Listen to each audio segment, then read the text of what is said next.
Hoy vamos a hablar de un tema muy común que son las instancias S2. Son esos servidores que AWS, Amazon Web Service, expone para nosotros, para que podamos utilizarlas y pues desplegar nuestros servidores, nuestras aplicaciones y muchas otras cosas. Vamos a empezar por entender qué son las instancias S2. Inicialmente S2 es un acrónimo que quiere decir Elastic Compute Cloud, que termina siendo computación elástica en la nube. Entonces son unas máquinas virtuales allá en el computador de alguien más, en el servidor de alguien más, bajo los servidores de AWS, que eso es lo que llamamos la nube. Son servidores completamente virtuales que alguien más tiene y pues los presta. Nosotros tenemos que pagar por ellos para que los podamos utilizar. Lo interesante es que estas máquinas tienen la capacidad de escalar muy fácilmente. Nosotros podemos determinar si solamente necesitamos 1 GB de RAM o si necesitamos 30.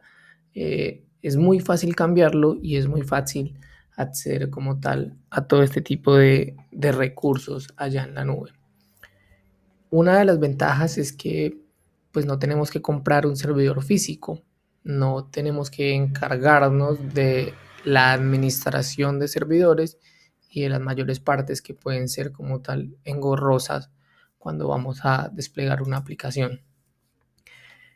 Podemos crear muchísimos servidores, podemos crear tantos como queramos. Realmente AWS está desplegado a través de todo el mundo y tiene una capacidad impresionante. Entonces eso nos da la facilidad de escalar y pues de acelerar nuestro desarrollo de una manera pues muy rápida. Ok, también es importante entender que aunque no administremos todo por completo las máquinas o ese servidor, pues es una máquina virtual, pero tenemos el control sobre muchas cosas de la seguridad, sobre las redes, sobre el almacenamiento, sobre pues quién puede accederla, sobre algunas actualizaciones y pues muchas otras cosas más. Entonces no termina siendo algo como descontrolado o algo que se nos vaya pues a salir de las manos, sino que está como muy bien balanceado entre lo que puede manejar AWS y lo que vamos a poder manejar nosotros. Ahora, vamos a revisar el tema de las familias. Entonces, cuando nosotros creamos un servidor, una instancia allá en Amazon, podemos elegir como tal los tipos de instancias o el tipo de servidor que vamos a querer.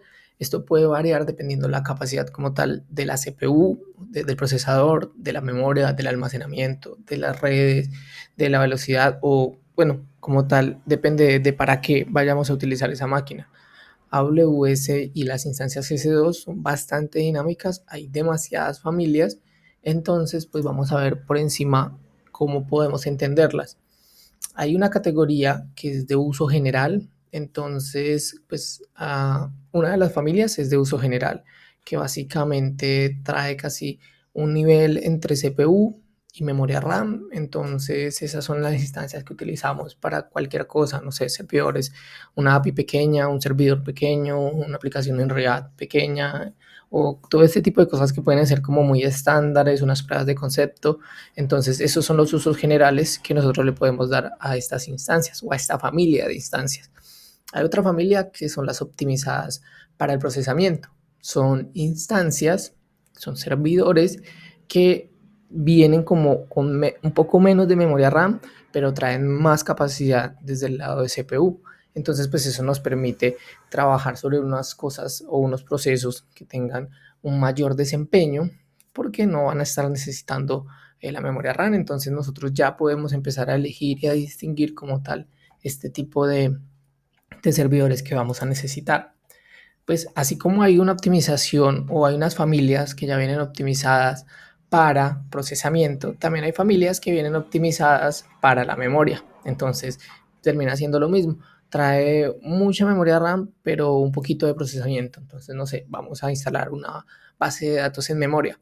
Entonces, pues literalmente necesitamos mucha más memoria que procesamiento. Entonces, nuestra familia, vamos y buscamos la familia. Esto se define por unos códigos que ya los vamos a ver más adelante.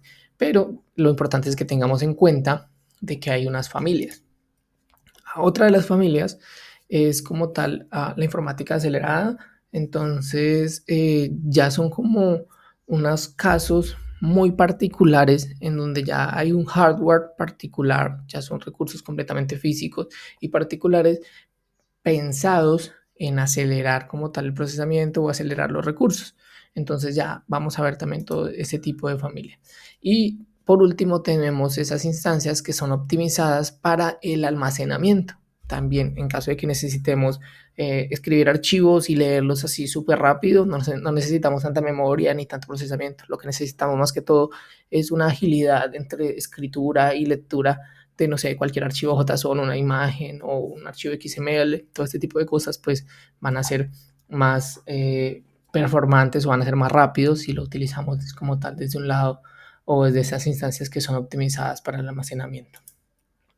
Al lado derecho hay como una pequeña tabla, dice que pues está en inglés, que son como los tipos de instancias, que nos muestra como 5 categorías. Hay más, pero estas son como las principales. Entonces podemos ver que hay una serie de códigos A1, T4, T3 y así sucesivamente. Entonces las instancias que estén marcadas con este código van a ser para uso general, pero las instancias que estén marcadas con este código van a ser para un cómputo optimizado, para decir, para procesamiento de CPU más optimizado, asimismo como las de memoria, pues, las de almacenamiento y pues, de las que tienen como ese cómputo acelerado. Entonces ya podemos como tener una mejor idea de que cuando empecemos a ver como este tipo de códigos, ya vamos a darnos cuenta. Y también cuando tengamos nuestra aplicación para un uso particular, podamos saber qué tipo de instancia crear. Solemos cometer el error de que casi siempre creamos instancias con un propósito general, pero muchas veces pues malgastamos los recursos, porque por esa misma cantidad de dinero podríamos estar utilizando una instancia pues que se adapte mucho más a nuestras necesidades. Bien, entonces, eso fueron las familias. Ahora vamos a hablar acerca de los tamaños.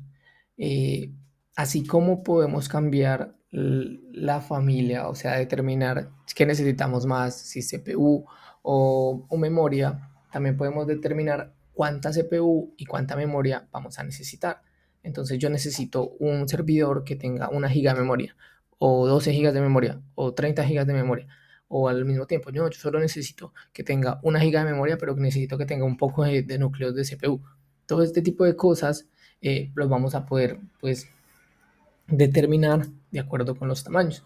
Pero es importante considerar también que cuando estamos hablando de tamaños, basándonos en la familia, en la diapositiva anterior vimos la familia, entonces basándonos en la familia y luego comparando o de la mano con los tamaños, podemos determinar como todo este tipo de categorías, la capacidad de cómputo, la memoria que vamos a necesitar, el almacenamiento, porque muchas veces si cambiamos los tamaños, ellos tienen como acá una especie de nombres que es nano, micro, small, medium, large, o sea, como muy pequeña, un poquito más grande y así sucesivamente. Entonces, también tenemos que tener en cuenta de que muchas veces cuando cambia de tamaño, de un tamaño a otro, también pues nos va a cambiar el almacenamiento o la capacidad de red o la capacidad de memoria o la capacidad pues también desde el lado de la CPU. Esta tabla ya muestra como tal de una forma más gráfica lo que serían estos tamaños. Y la más pequeña son las nano, la hice como un cuadrito un poco más pequeño. Luego están las micro. Las nano suelen tener como muy poquita memoria RAM, como que solamente tienen 500 megas de memoria, entonces son utilizadas para procesos extremadamente pequeños. Las micros ya tienen 1 GB y como se puede ver entre los cuadritos, suele pasar de que la mayoría de familias, cuando pasan de un tamaño a otro, lo que hacen es duplicar simplemente los recursos. Entonces, de nano a micro pasa de 500 megas a 1 GB, luego pasa a 2 GB, luego pasa a 4, luego pasa a 8 y así sucesivamente. la 4X, entonces ya podemos ver que llega hasta large y luego pasa a 2X, 4X y luego pasa pues a la 8X. No pude hacer pues más grande la 4X, se supone que la 4X es el doble de la 2X y pues no los pude hacer porque se me salía la imagen de la diapositiva, entonces era un poco complejo, pero la idea es que sí, la 4X es el doble de grande que la 2 y la 8X pues es el doble de grande que la 4X, son instancias ya extremadamente grandes. Bien, aparte de que tendremos familias, tamaños, también vamos a tener una serie como de tipos, que la filosofía de AWS es que uno solamente debería de pagar por lo que esté utilizando. Entonces, ellos crearon como una serie de categorías de pago en donde podemos ver o pagar dependiendo de nuestras necesidades. Entonces están los pagos bajo demanda, los spot, reservadas y dedicadas. Un pago bajo demanda es que solamente voy a pagar por la cantidad de horas que yo esté utilizando esa instancia. Si la utilicé solo una hora, pues pago los centavos que me valió esa instancia corriendo solamente una hora. Si la utilicé 30 horas, 700 horas, pues ellos me van a cobrar por el número de horas. Están las spot instance, que esas son instancias que ya no se permiten empezar como tal a ahorrar. Las instancias de spot tienen algo en particular, son los mismos servidores con las mismas capacidades, las mismas familias, los mismos tamaños, pero las spot tienen la condición particular que AWS podría eliminarlas o recrearlas cuando lo desee. El caso particular, o ustedes dirán, ¿por qué utilizaría entonces una instancia spot si AWS la puede eliminar y dañarme el código que yo tengo ya desplegado, todo eso?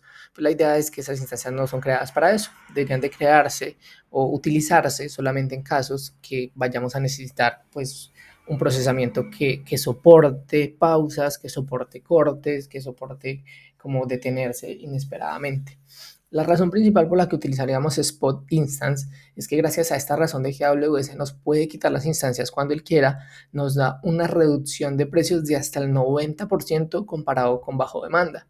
O sea, es extremadamente barato, sino que no son utilizadas para esos casos tan particulares. No podemos tener un servidor web, ni una base de datos o una API en una spot instance porque la verdad sería muy complicado manejarlas. Pero pueden haber otro tipo de procesamientos o trabajos que mandamos a cola que sí podíamos hacer uso de las spot. Ahora, las instancias reservadas son las mismas instancias, o sea, con la misma familia, los mismos tipos, pero nosotros vamos a pagar por adelantado por esa instancia. Nosotros le vamos a decir a AWS, hey, yo voy a utilizar esta instancia por un año, por 2 años o por 3. Entonces, dependiendo la cantidad de años que yo pague por adelantado, me va a generar hasta un 70% de descuento comparado con los bajo demanda. Estos ya tienen la capacidad de mantenerse corriendo todo el tiempo. Estas ya no van a ser apagadas en cualquier momento como las spot. Ya son muy similares a las bajo demanda, solamente que como estamos pagando por adelantado, por años adelantado, por meses, pues nos generan un descuento pues extraordinario. Por último, tenemos las instancias que ya son dedicadas. Son instancias que tienen un hardware propio. Son recursos completamente físicos, creados y reservados para nosotros. Por eso se dice dedicado. El costo de esas ya sube un poco más, pero es muy dado que cuando queremos utilizar, no sé, algunas licencias, a veces tenemos algún software que tiene una licencia y las licencias están muy ligadas al hardware, entonces no podemos utilizar las otras tres anteriores porque esas pueden variar el hardware porque a fin de cuentas es un hardware completamente virtual, entonces terminan siendo muy usadas sobre esas instancias completamente dedicadas o simplemente queremos que nuestros archivos o nuestro servidor esté extremadamente seguro porque no está compartiendo recursos con nadie más, pues este sería el caso ideal, las instancias dedicadas. Ahora, ya habiendo hablado de como toda esta parte de las familias, de los tamaños y pues de muchos detalles acerca de las instancias S2, vamos a hablar acerca de algunos casos de uso, porque la verdad son muchísimos. Como son servidores virtuales, se pueden utilizar literalmente para cualquier cosa. Entonces podemos utilizar una página web, podemos tener una aplicación web, podemos tener una API, podemos trabajar procesamiento de datos, análisis de datos, podemos hacer un servidor de aplicaciones, incluso podríamos instalar una base de datos en estas instancias. podemos crear nuestro servidor, instalamos nuestro Postgres o instalamos nuestro MySQL, porque pues allá vamos a tener, no sé, un servidor Linux y en ese servidor Linux pues podemos instalar todo lo que queramos, podemos instalar un Ubuntu y sobre ese Ubuntu server podemos instalar todos los paquetes que nosotros queramos.